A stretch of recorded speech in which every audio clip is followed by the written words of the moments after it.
The Great Hall of the Galactic Council was the largest structure ever built by any species. Crystal towers rose toward a ceiling so high it seemed to touch the stars themselves. Floating platforms carried representatives from over 100 different worlds, each species stranger than the last.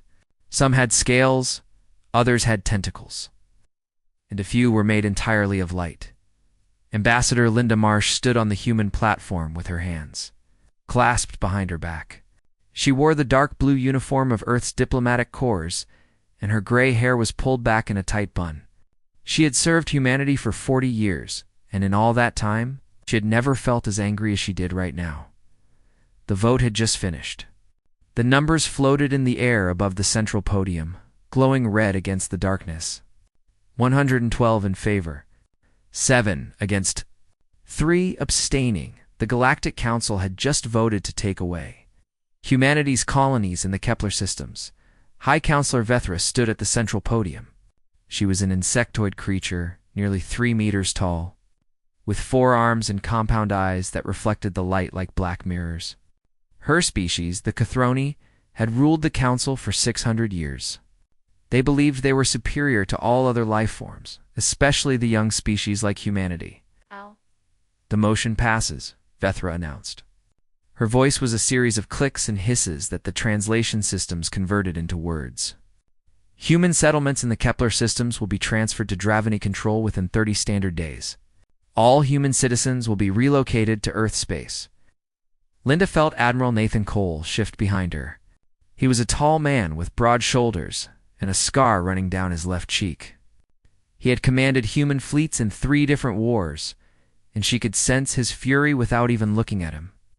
3 million people, Cole whispered. They're talking about moving 3 million people like their cargo. Linda nodded slightly but kept her eyes on Vethra. She had to stay calm. She had to think. On what legal basis does the Council make this decision? Linda asked.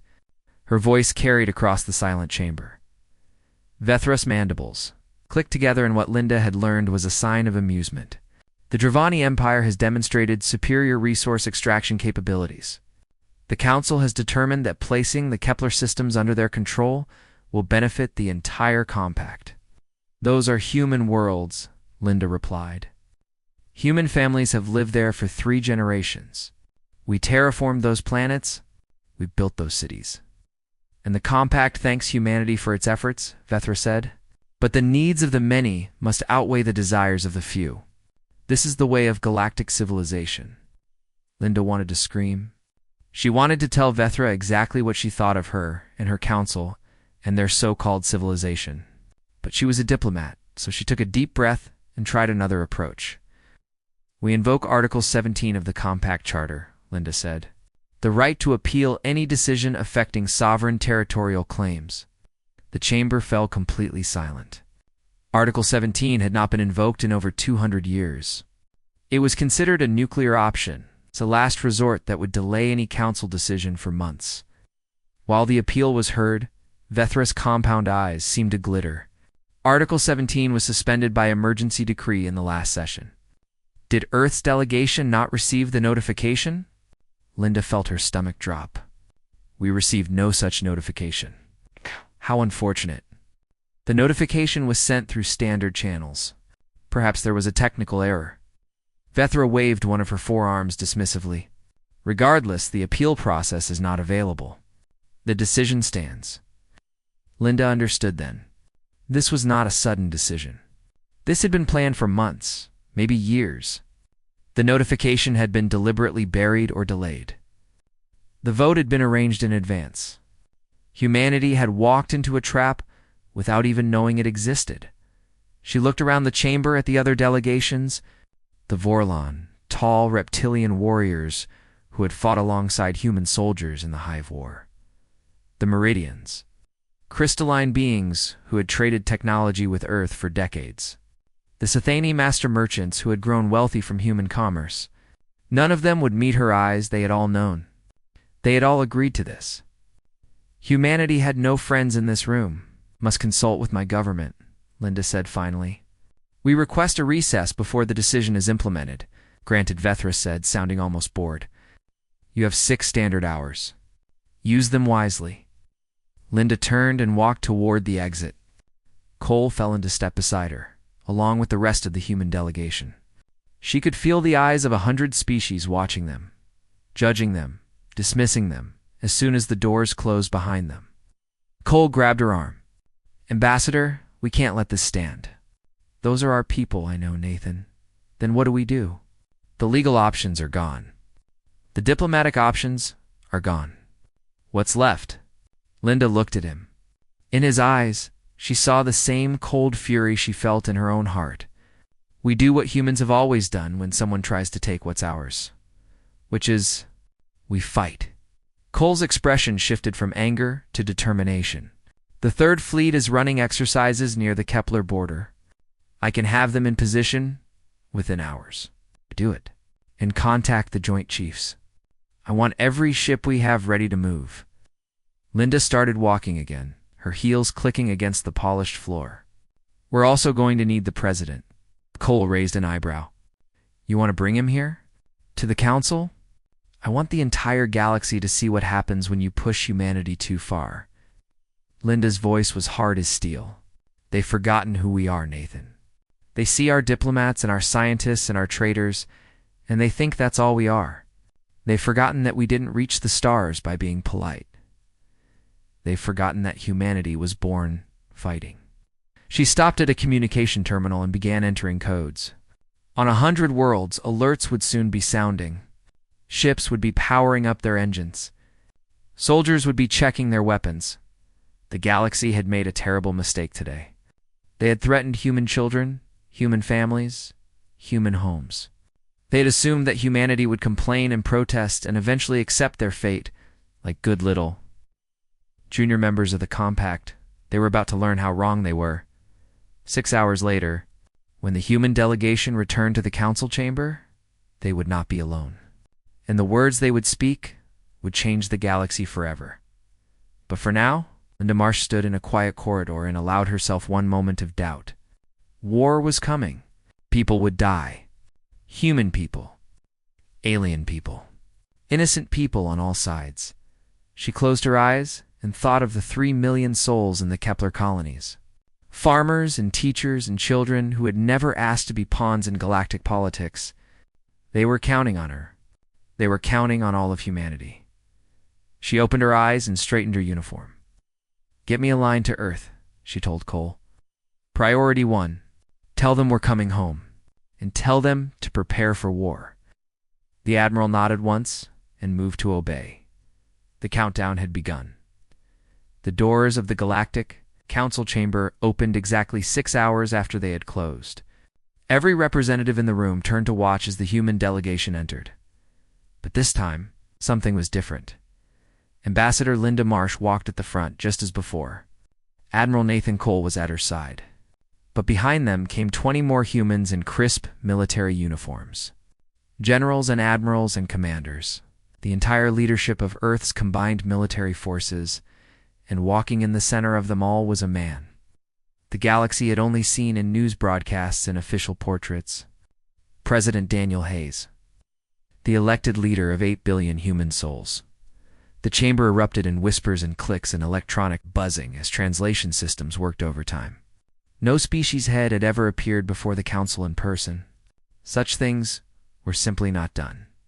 Leaders stayed on their homeworlds and let ambassadors speak for them.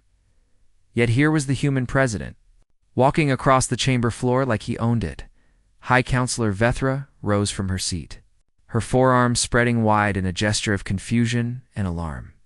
"This is highly irregular. The council does not recognize the council will recognize me," Hayes interrupted. His voice was calm, but carried across the entire chamber. "Or the council can try to remove me. I would not recommend the second option." He stepped onto the human platform, which had been designed for a small delegation and was now crowded with military officers. Linda moved aside to give him the central position. For a long moment, Hayes simply looked around the room. He studied each delegation in turn, his eyes moving slowly from platform to platform. The representatives shifted uncomfortably under his gaze. 300 years ago, Hayes began, humanity joined the Galactic Compact. We were young. We were eager. We wanted to be part of something greater than ourselves. We signed every treaty. We followed every rule. We gave our technology and our resources and our soldiers to the common defense. He paused, letting his words sink in. And 6 hours ago, this council voted to steal 3 million of our citizens. Vethra's mandibles clicked rapidly. The council has made no such decision. The relocation of human colonists is a matter of resource optimization. I did not give you permission to speak. The words cut through the air like a blade. Vethra actually stepped back, her compound eyes widening. For 3 centuries, Hayes continued, humanity has been treated as a junior member of this compact. We have been told to wait our turn. We have been told that the older species know better. We have been patient. He reached into his coat and withdrew a small crystal, holding it up so the light caught its surface.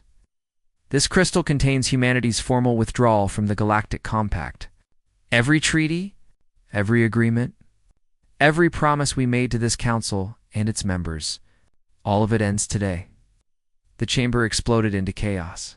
Representatives shouted and screamed and made sounds that had no human translation.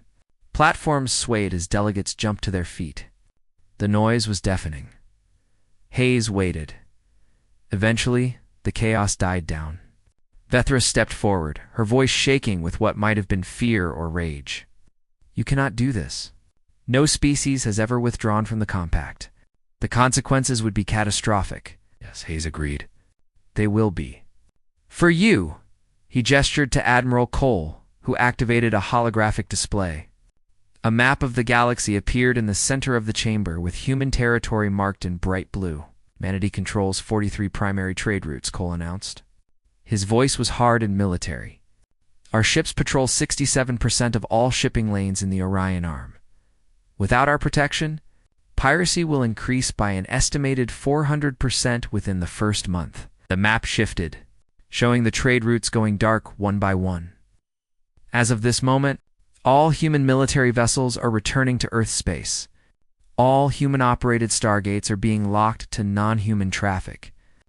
All trade agreements are suspended. A Meridian delegate, a tall being made of living crystal, stepped forward. You would destroy galactic commerce over a political dispute? Over 3 million of our people being sold like property? Linda Marsh responded. Over our colonies being handed to a species that has always hated us? Yes, without hesitation. This is madness, Vethra declared. The compact will not be threatened by a single species. We will simply take what we need by force. Hayes smiled. It was not a friendly smile. Please try. He stepped to the very edge of the platform, looking directly at Vethra. You have made a critical error, High Counselor. You looked at humanity and saw diplomats. You saw scientists. You saw merchants and farmers and teachers. And you thought that was all we were? His voice dropped lower, but somehow it carried even further. You forgot where we came from. Humanity was not born on a gentle world. We did not evolve in paradise. Our planet was a death trap of ice ages and plagues and predators. Every step of our evolution was paid for in blood. We survived because we learned to fight. We learned to adapt. We learned to never, ever give up. He turned his back on Vethra, the ultimate insult in galactic diplomacy. The other representatives gasped at the gesture. The human delegation is leaving, Hayes announced. Our fleet will arrive at the Kepler systems within 1 week. Any ship that attempts to approach our colonies will be destroyed. Any species that participates in aggression against human territory will face the full consequences of war. He began walking toward the exit. The military officers fell into formation around him, their boots striking the floor in perfect unison. Wait, Vethra called out. There was something new in her voice, something that sounded almost like desperation. We can negotiate. We can discuss alternatives. Hayes did not stop. He did not even slow down. You should have thought of that before you voted to steal our children's futures. The doors opened before him. As he passed through, he spoke one final time, his voice echoing through the chamber. The next time humanity enters this room, It will be on our terms. The doors closed behind him. For a long moment, no one in the chamber moved. Then, slowly, the representatives began to speak among themselves. Their voices were quieter now. The arrogance was gone from their words. They had just watched a species walk away from everything. From trade, from protection, from 3 centuries of carefully built relationships, and they had done it without hesitation, without doubt, without fear. The galaxy had always known that humans were different. They aged differently, thought differently, fought differently. But until this moment, no one had truly understood what that meant. Now they were beginning to learn. In the corridors outside the chamber, President Hayes allowed himself one deep breath. The performance was over. Now came the hard part. How long until the council responds? He asked Linda. Days at most. They'll try economic pressure first. Then they'll move to military options. Hayes nodded. Make sure our people are ready. Every ship, every soldier, every civilian who can hold a weapon, and if they actually attack. The president looked out a viewport at the stars beyond. Somewhere out there, 3 million humans were waiting to learn their fate. Somewhere out there, fleets were already moving into position. Then, we show them what humanity does when someone threatens our family. He straightened his shoulders and kept walking. The war for the future had begun 2 weeks after humanity walked out of the Galactic Council. The galaxy began to fall apart. Trade ships that had traveled freely for centuries now sat in port, afraid to move without human escorts. Pirates who had hidden in the shadows for decades emerged to raid unprotected convoys. The price of basic goods doubled, then tripled, then rose so high that some worlds began to starve. The galactic credit, which had been stable for 400 years, collapsed in 3 days, and at the edge of the Kepler systems, the largest human fleet ever assembled waited in the darkness between stars. Commander Lisa Brooks stood on the bridge of the carrier Independence, the flagship of the Third Fleet. She was a small woman with short dark hair and eyes that had seen too many battles. At 42 years old, she had commanded ships in every major conflict of the past 2 decades, but she had never commanded anything like this. 67. Human warships floated in formation around her. Carriers and battleships and destroyers and frigates, enough firepower to crack a planet in half. They had been waiting here for 12 days, watching and preparing. Commander, her sensor officer, called out. Multiple contacts emerging from hyperspace. Bearing 047. Lisa turned to the main display. Icons were appearing at the edge of the system, too many to count at first glance. Give me numbers. 47 ships confirmed. 3 dreadnoughts, 12 heavy cruisers, the rest are support vessels. The officer paused. They're broadcasting Dravani identification codes. Lisa nodded slowly. The Dravani? Of course it would be them. They had been the ones pushing for the Kepler seizure from the beginning. They wanted the mineral wealth buried beneath those colony worlds. They're hailing us, the communications officer reported. Standard compact authority codes. They're demanding we withdraw from Kepler space immediately. Lisa smiled. It was not a pleasant expression. Tell them that Earth is no longer part of the compact. Then inform them that they are entering human-defended territory without permission. They have 1 hour to withdraw or face the consequences. The message was sent. The Dravani fleet kept coming. Lisa had expected as much. The Dravani were proud and aggressive. They had been the dominant military power in this sector for centuries. They believed that their larger ships and their greater numbers made them invincible. They were about to learn differently. Commander, the sensor officer announced additional contacts. More ships coming out of hyperspace behind the Dravani formation. Lisa watched as new icons appeared on the display. Identify them. Calroni cruisers. 12 of them. Pause. And Council peacekeepers. The full enforcement squadron. So the Council had decided to back the Dravani with force. They were calling humanity's bluff, assuming that faced with overwhelming numbers, the humans would retreat. Lisa opened a channel to the fleet. All ships, this is Commander Brooks. We have incoming hostiles. Total count is now 73 enemy vessels against our 67. Execute Formation Omega. Weapons free on my command. The human fleet began to move. On the Dravani flagship, Admiral Kethfer watched the human response with confusion. The enemy ships were scattering, breaking their neat formation into what appeared to be random clusters. Small ships wove between larger ones in patterns that made no tactical sense. What are they doing? Kethfer demanded. They should be forming a defensive line. His tactical officer shook her head. Unknown, Admiral. Their movements do not match any known compact doctrine. Does not matter. We have superior numbers and superior firepower. All ships advance and engage. The Dravani fleet moved forward in perfect formation, their lines straight and their spacing precise, exactly as compact military doctrine demanded. They had trained for decades to fight this way. Every species in the galaxy fought this way. The humans did not. Lisa Brooks watched the enemy approach and felt a cold calm settle over her. She had studied compact tactics for years.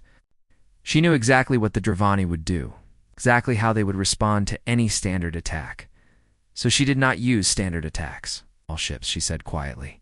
Fire. The human fleet struck from every direction at once.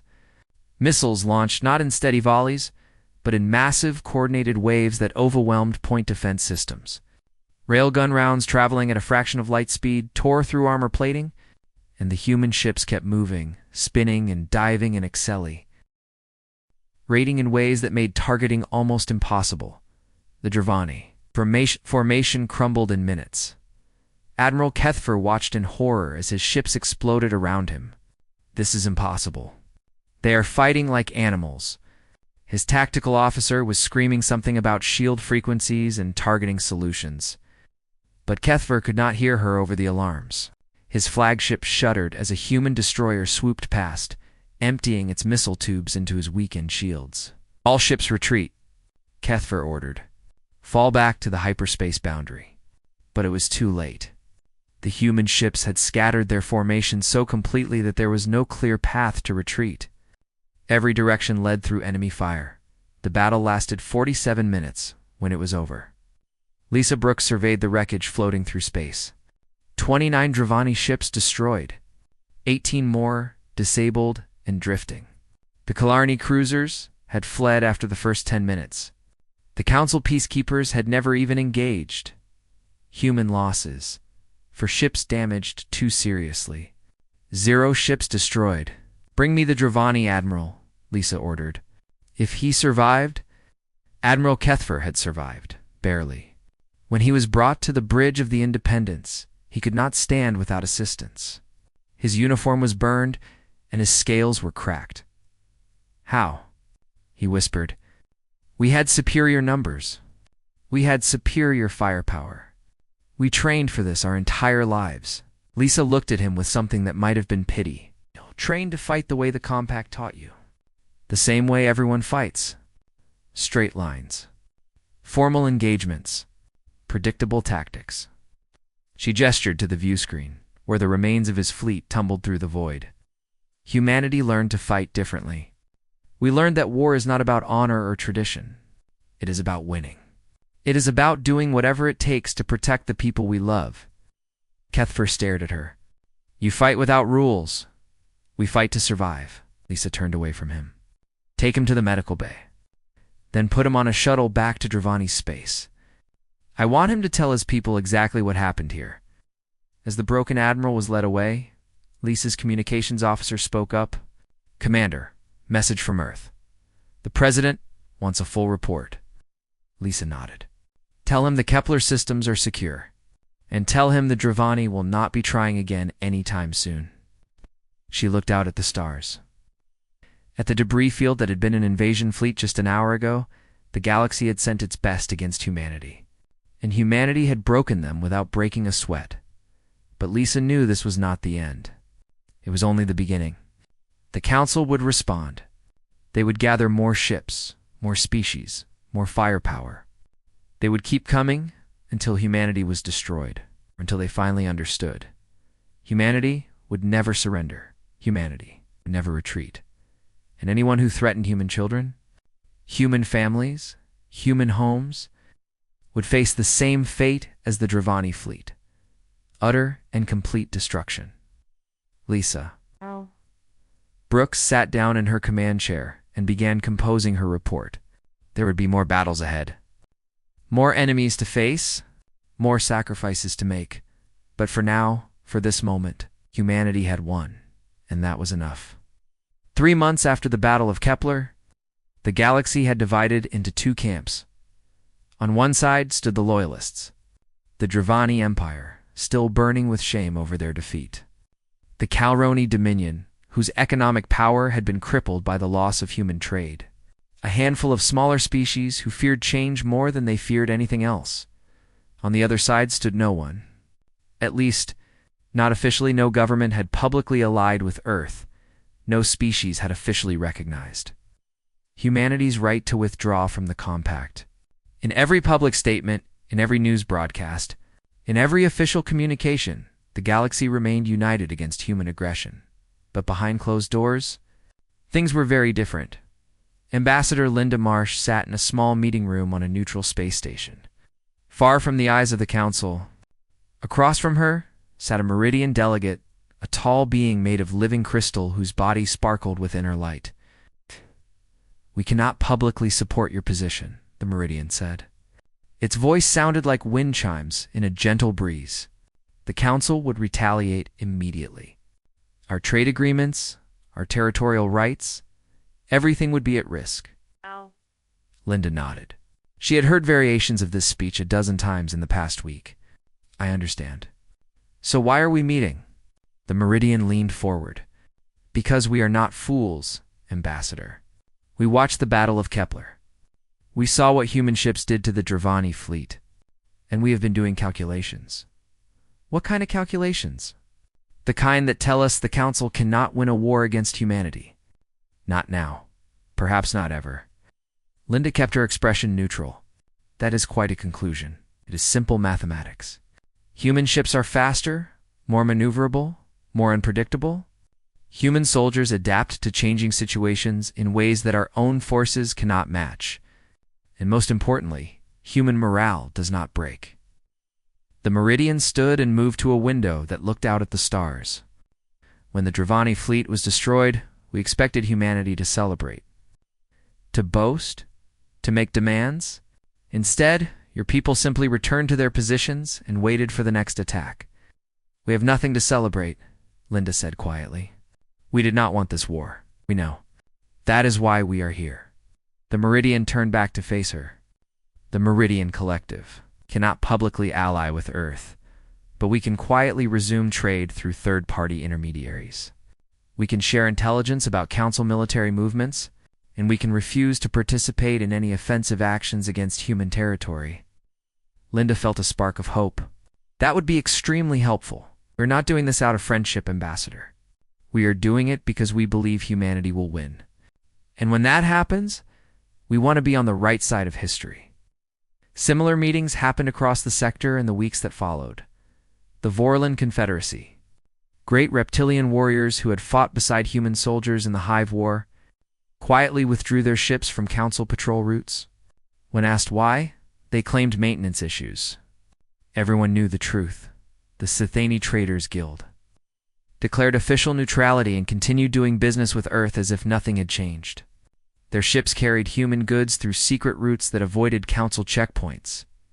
Even some Dravani corporations, more interested in profit than politics, found ways to work around their own government's embargo. The Galactic Compact was cracking from the inside. On Earth, President Daniel Hayes met with his War Council to assess the situation. "The Council is gathering forces at the Nexus Point," General Patricia Dunn reported. She was a gray-haired woman with a voice like gravel and eyes that missed nothing. 400 ships minimum, possibly more. Secretary of Defense Kevin Porter shook his head. "That is nearly 6 times our current fleet strength. Even with our tactical advantages, those numbers are problematic." "We do not need to defeat them," Admiral Nathan Cole replied. "We need to make victory so expensive that they give up trying." He activated a holographic display showing the space around Earth and its colonies. Red lines marked potential invasion routes. Blue icons showed human defensive positions. For 3 months, we have been fortifying every choke point, every hyperspace corridor, every strategic position in human space. We have seeded asteroid fields with automated weapons platforms. We have positioned stealth ships along every approach route. Cole zoomed in on a particular section of the map. If the Council wants to reach Earth, they will have to fight through all of it. Every kilometer will cost them ships. Every system will cost them lives. Hayes studied the display, and if they are willing to pay that price, Cole met his eyes. Then we make them pay more. The compact offensive came 6 weeks later, 412 ships, representing 14 different species under Council authority. It was the largest military force assembled since the HFY War 100 years earlier. News networks across the galaxy broadcast the fleet's departure, calling it the end of human resistance. High Counselor Vethra watched the broadcasts from her chambers with satisfaction. This will be over within weeks. Humanity will submit, or humanity will be destroyed. Her military advisor was less confident. The humans have had months to prepare defenses. Our intelligence suggests significant fortifications throughout their territory. Fortifications can be broken. Will can be broken. When they see the full might of the compact bearing down on them, the humans will understand their position. The fleet hit the Kepler systems first. It was logical, tactical, and exactly what the humans had expected. The colonies were empty. 3 million human civilians had been quietly evacuated over the previous months. They had been dispersed across human space, hidden in locations the Council would never find. The cities stood abandoned, the farms silent, the schools deserted. What the compact fleet found instead was death. The first wave of attackers flew into a minefield that had not existed 3 months earlier. 40 ships died in the first hour. The second wave encountered automated defense platforms that fired from hidden positions in the asteroid belt. Another 30 ships fell. By the time the compact forces reached the colony worlds, they had lost nearly a quarter of their strength, and they had captured nothing. Admiral Vethkora, commander of the compact fleet, stood on his bridge and stared at sensor readings that made no sense. Where are the humans? Where did they go? Unknown, Admiral. The colonies are completely abandoned. There is no sign of where the population was relocated. Vethkora slammed his fist against a console. This was supposed to be a simple conquest. Capture the colonies, use the civilian population as leverage, force Earth to negotiate. Ow. The humans appear to have anticipated that strategy. Then we continue to Earth itself. Burn their homeworld. End this rebellion once and for all. But as the fleet prepared to advance, reports began coming in from the other species commanders. The Kelrani contingent had suffered 60% casualties and were refusing further offensive action. The Vorlon had withdrawn entirely, citing unspecified technical problems. 3 smaller species had simply turned their ships around and gone home. The Grand Alliance was falling apart, back on Earth. President Hayes received the news with grim satisfaction. The Kepler trap worked. Their fleet is crippled, and their coalition is breaking. Linda Marsh nodded. Our diplomatic efforts are paying off as well. 6 more species have reached out for unofficial talks in the past week. The Council's position is becoming untenable. It is not over yet, Hayes warned. Vethra is desperate, and desperate people do dangerous things. We need to be ready for whatever comes next. He stood and walked to the window of his office, looking out at the blue sky of Earth. 3 months ago, they thought we would surrender. They thought we would accept being treated as second-class citizens of their precious compact. His voice hardened. Now they know the truth. Humanity does not surrender. Humanity does not break. And anyone who threatens our homes, our families, our future, will learn exactly what that means. Outside. Ships continued to rise from Earth's surface, joining the defensive fleet that waited in orbit. More were coming every day, built in shipyards that had been running at maximum capacity since the crisis began. The galaxy had tried to crush humanity. Humanity was still standing, and the fight was far from over. 1 year after humanity walked out of the Galactic Council, Ambassador Linda Marsh returned to the Great Chamber. The crystal spires still rose toward the ceiling. The floating platforms still carried representatives from across the galaxy, but everything had changed. The Dravani seats were empty. Their empire had collapsed 4 months earlier, torn apart by economic failure and internal rebellion. Without access to human trade, their economy had crumbled. Without their fleet, their subject worlds had risen up. The species that had demanded human colonies now struggled to hold their own territory. The Calroni delegation was present, but they sat in silence. Their great trading houses had been devastated by the disruption of galactic commerce. Many had gone bankrupt. Others had quietly begun doing business with human merchants, abandoning any pretense of loyalty to the Compact. High Counselor Vethra was gone. Her own people had removed her from office after the catastrophic failure of the Compact defensive.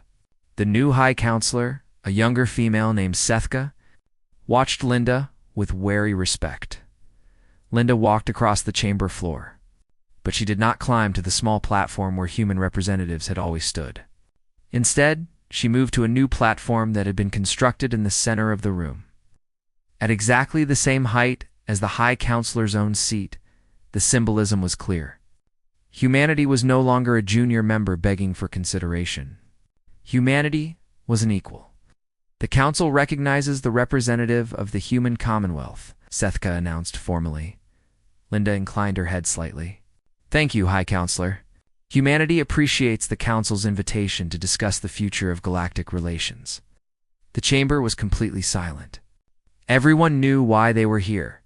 The old order had failed.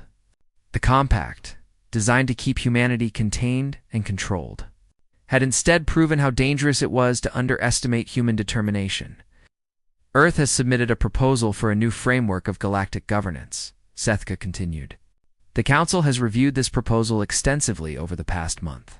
She paused, her compound eyes sweeping across the assembled delegates. The proposal eliminates the voting weights that favored older species over younger ones. It removes the provisions that allowed senior members to override the territorial claims of junior members. It establishes genuine equality among all spacefaring civilizations, regardless of how long they have held that status. Murmurs ran through the chamber. Many of the older species had benefited greatly from the previous system. They had accumulated wealth and power by exploiting younger civilizations for centuries. This is a fundamental change to everything the Compact has represented, Sethka acknowledged. It will require sacrifices from those who have held power. It will require adjustments from those who have grown comfortable with the old ways. She turned to face Linda directly. But the alternative is continued conflict. The alternative is economic devastation. The alternative is a galaxy divided into hostile camps, where no one is safe and no one prospers. Sethka took a deep breath. The Council finds the human proposal acceptable. We are prepared to sign the new Galactic Accord. For a moment, Linda could not speak. She had worked toward this moment for a year. She had watched friends die in battle. She had seen human colonies evacuated, human ships destroyed, human soldiers sacrifice everything to protect their homes. And now, it was over. Humanity accepts the Council's decision, Linda said, her voice steady, despite the emotion swelling in her chest. We look forward to building a new relationship with all species based on mutual respect and genuine cooperation. The signing ceremony took place immediately. Representatives from each species pressed their appendages or claws or tentacles to the official document. Linda signed her own name in flowing script. The same way humans had been signing important papers for thousands of years. When it was done, Sethka approached Linda privately. I must ask you something, Ambassador. Something that has bothered me since this crisis began. Linda nodded. Please, why did humanity fight so hard? Other species have accepted unfair treatment from the Compact. Other species have made compromises to avoid conflict. What makes humans different? Linda considered the question carefully. It was something she had thought about many times during the long months of war. We are not different, she finally said. Not really. Every species loves their children. Every species wants to protect their homes. Every species dreams of a better future. She paused. But humanity learned something long ago, on a harsh and dangerous world.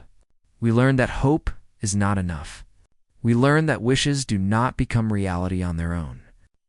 If you want something, you have to be willing to fight for it. If you want to protect what you love, you have to be willing to sacrifice. Linda looked out the window at the stars beyond. The council took something from us. 3 million of our people treated like property to be traded. And we decided, as a species, that we would rather die than accept that injustice. That commitment, that absolute refusal to surrender, is what makes humans who we are. It is the fire that burns at the center of our civilization. Sethka was silent for a long moment. I think I understand, she said finally. And I think the galaxy is fortunate that humanity chose to build rather than destroy. You could have done much worse to us. We could have, Linda agreed. But that was never what we wanted. We wanted to be treated as equals. We wanted our rights respected. We wanted a galaxy where every species could thrive. She smiled slightly. Now we have a chance to build that galaxy together. President Daniel Hayes arrived at the station 3 days later.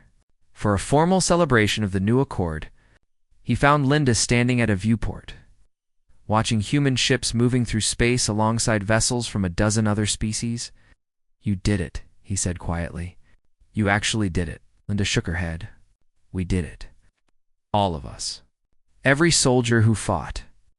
Every civilian who sacrificed. Every person who refused to give up hope. Hayes stood beside her, watching the ships. What happens now? Now we build. We trade. We explore.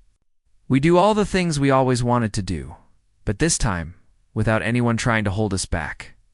It will not be easy. A lot of species still resent what happened. A lot of old grudges will take time to heal. I know. But that is the work ahead of us. Proving that humanity can be trusted. Showing the galaxy that we are not a threat, but a partner. Linda turned to face him. 1 year ago, we walked out of this council because they tried to steal our future. Now we have the chance to help build a better future for everyone. Hayes nodded slowly. Then let us get to work. Outside the viewport, the stars stretched endlessly in every direction. Somewhere out there, human colonists were returning to the Kepler systems. Human traders were opening new routes. Human explorers were mapping unknown regions. The galaxy had tried to break humanity. Instead, humanity had broken the chains that held the galaxy back. And now, together, they would reach for the stars. Linda Marsh watched the ships moving through the darkness. Felt something she had not felt in a very long time. Hope. Not the desperate hope of someone fighting for survival, but the bright, warm hope of someone looking forward to tomorrow. The hope of a species that had faced the worst the galaxy could throw at them and emerged stronger. The hope of humanity. The story was not over. There would be new challenges ahead, new enemies to face, new problems to solve, but humanity would face them the same way they had always faced adversity.